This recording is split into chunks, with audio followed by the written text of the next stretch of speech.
حضرت فاطمہ بنت قیس رضی اللہ تعالیٰ عنہا بیان فرماتی ہیں کہ میں نے حضور نبی کریم صلی اللہ تعالیٰ علیہ وآلہ وسلم کے ایک منادی کو یہ اعلان کرتے ہوئے سنا کہ الصلاۃ جامعہ یعنی نماز تیار ہے۔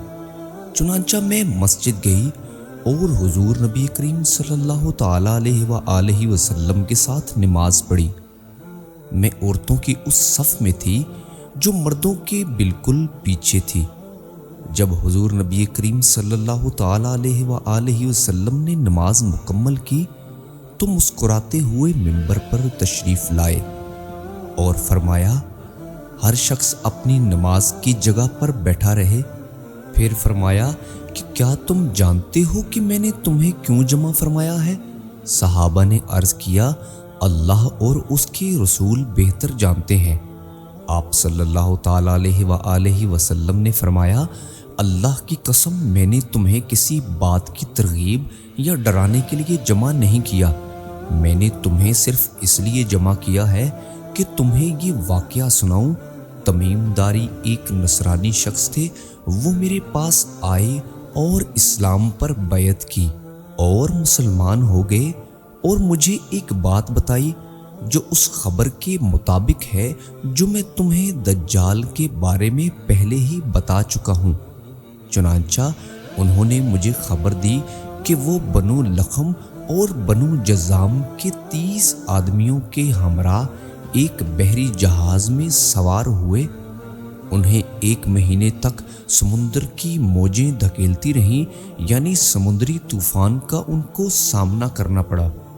پھر وہ سمندر میں ایک جزیرے تک پہنچے، یہاں تک کہ سورج غروب ہو گیا تو وہ چھوٹی چھوٹی کشتیوں پر بیٹھ کر جزیرے کے اندر داخل ہوئے تو انہیں وہاں ایک عجیب سی مخلوق ملی جو موٹے اور گھنے بالوں والی تھی۔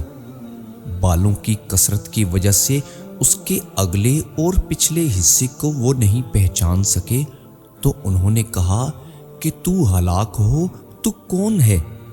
اس نے کہا کہ میں جساسہ ہوں۔ ہم نے کہا کہ جساسہ کیا ہے؟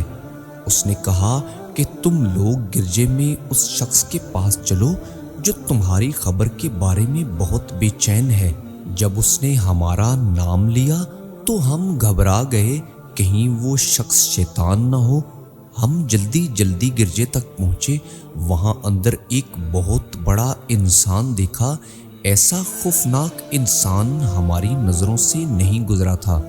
وہ بہت مضبوط بندھا ہوا تھا، اس کے ہاتھ کندھوں تک اور گھٹنے ٹخنوں تک لوہے کی زنجیروں میں بندھے ہوئے تھے۔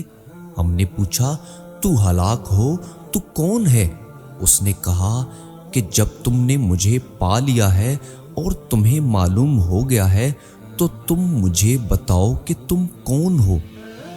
ہم نے کہا کہ ہم عرب کے لوگ ہیں۔ اس کے بعد تمیم داری رضی اللہ تعالیٰ عنہ نے اپنے بحری سفر، سمندری طوفان، جزیرہ میں داخل ہونے، جساسہ سے ملاقات کی تفصیل دہرائی۔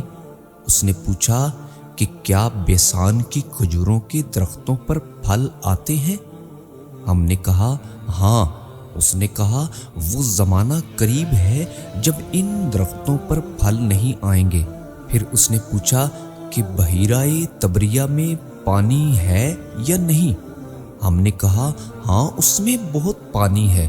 اس نے کہا کہ ان قریب اس کا پانی خشک ہو جائے گا۔ پھر اس نے پوچھا کہ زغر کے چشمے کا کیا حال ہے؟ اس چشمے میں پانی ہے اور کیا اس کے قریب کے لوگ اس پانی سے کاشتکاری کرتے ہیں؟ ہم نے کہا ہاں۔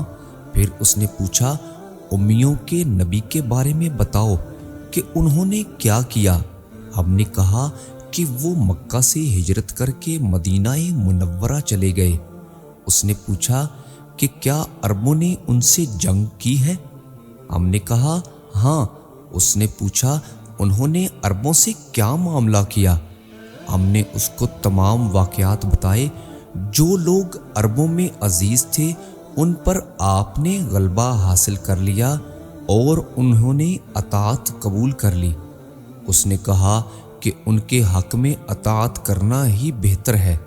اب میں تمہیں اپنا حال بتاتا ہوں، میں مسیح ہوں، ان قریب مجھ کو نکلنے کا حکم دیا جائے گا، میں باہر نکلوں گا اور زمین پر سفر کروں گا، یہاں تک کہ کوئی آبادی ایسی نہ چھوڑوں گا جہاں میں داخل نہ ہوں، لیکن مکہ اور مدینہ میں نہ جاؤں گا، وہاں جانے سے مجھ کو منع کیا گیا ہے۔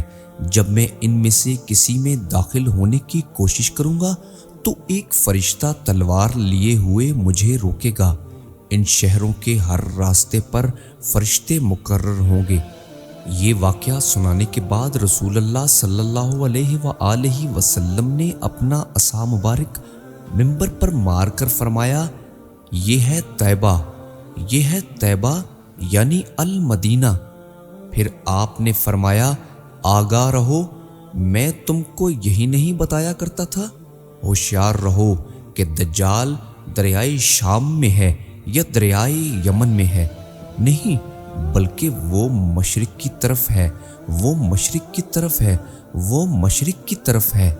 آپ صلی اللہ تعالیٰ علیہ وآلہ وسلم نے حضرت تمیم داری رضی اللہ تعالیٰ عنہ کا واقعہ سنانے کے بعد پہلے فرمایا کہ دجال دریائے شام میں ہے یا دریائے یمن میں ہے، پھر اس کے بعد اس خیال کو رد کیا اور 3 مرتبہ فرمایا کہ وہ مشرق کی طرف ہے۔ علماء فرماتے ہیں کہ پہلے جب آپ نے فرمایا تو وحی کے ذریعے آپ کو بتا دیا گیا کہ وہ مشرق میں ہے، اس لیے آپ نے اس بات کو 3 مرتبہ دہرایا۔ چونکہ آپ نے اس بات کو اس حد تک رکھا اور دجال کے علاقے کی مزید نشاندہی نہیں فرمائی، اس لیے اس بحث کو یہیں ختم کرتے ہیں۔ اللہ رب العزت ہمیں دجال کے فتنے سے محفوظ فرمائے، بے شک وہ زمین کے فتنوں میں سے سب سے بڑا فتنہ ہے۔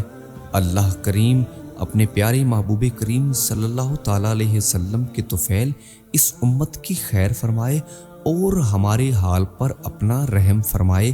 اللہ کریم ہم سب کی بخشش و مغفرت فرمائے، آمین یا رب العالمین۔